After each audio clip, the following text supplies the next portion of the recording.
Arkadaşlar Filistin isterseniz. Birkaç tane kontrol. Filistin bayrağı olsun mu? Tamam. Diğer gelen arkadaşlarımız da gelsinler.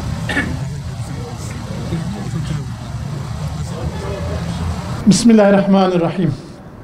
Yaşadığımız asır maalesef bir insanın bünyesinin kaldırabileceğinden çok daha fazla kan ve gözyaşına sahne oluyor.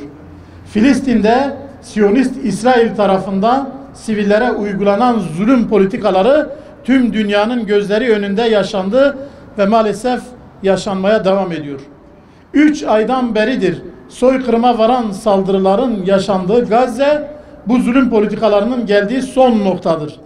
Siyonist İsrail rejimi tüm dünyanın gözlerinin içine baka baka 2,5 milyona yakın insanın yaşadığı Gazze'deki sivilleri kadın, çocuk, yaşlı demeden katletmeye, hayatlarına son vermeye maalesef devam ediyor. Hastaneler, mülteci kampları, okullar, fırınlar, aşevleri, aklınıza gelebilecek daha birçok yer saldırıya uğradı.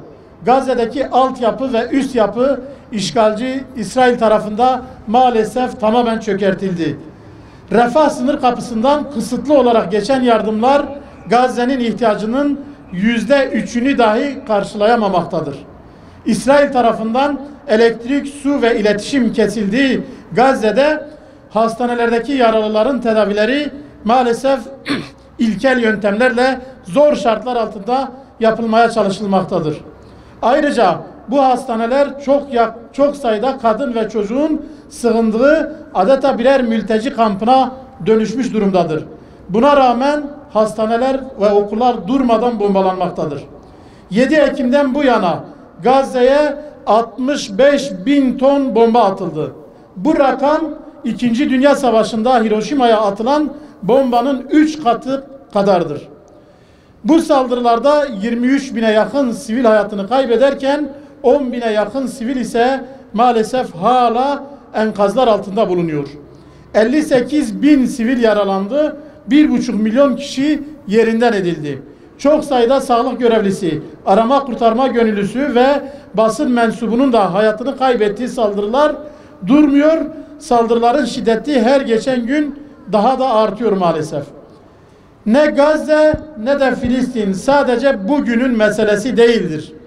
İsrail'in soykırım politikaları Asya'dan Avrupa'ya, Amerika kıtasından Afrika'ya kadar din, dil, ırk gözetmeksizin ben insanım diyen tüm dünyadaki vicdan sahiplerinin tepkisine yol açmıştır.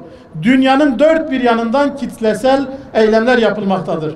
Milyarlarca insanın haykırdığı İsrail zalimdir söylemi ise maalesef dünya barışını sağlama görevini üstlendiklerini iddia eden Amerika, İngiltere, Fransa, Almanya ve İtalya gibi birçok Batı ülkesinin yöneticileri tarafında duymamazlıktan, görmemezlikten gelmektedir.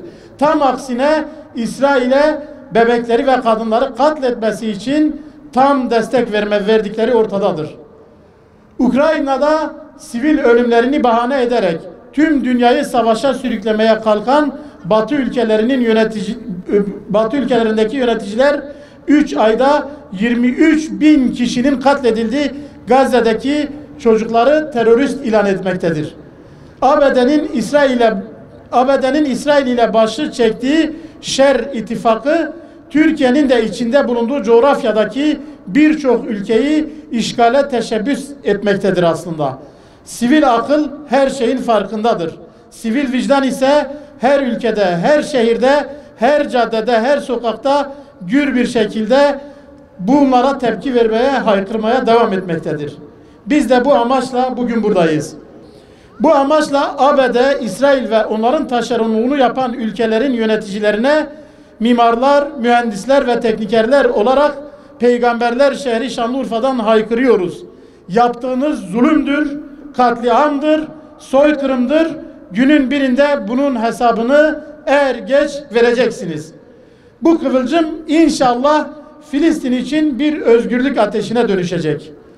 Yumruklarımızı sıkı, sesimizi gür, inancımız tam, amacımız net, söylemimiz Filistin özgür olana kadar mazlumların yanında olmaya ve seslerini duyurmaya devam edeceğiz. Kamuoyuna saygıyla duyurulur. Mimar, mühendis ve teknikerler adına bu açıklamamızı yaptık. Hepinize saygıyla teşekkür ediyoruz. Görüştüğümüzde bu tür eylemlerin kendilerine hem moral motivasyon açısından hem işte hükümetlere bir baskı gibi yani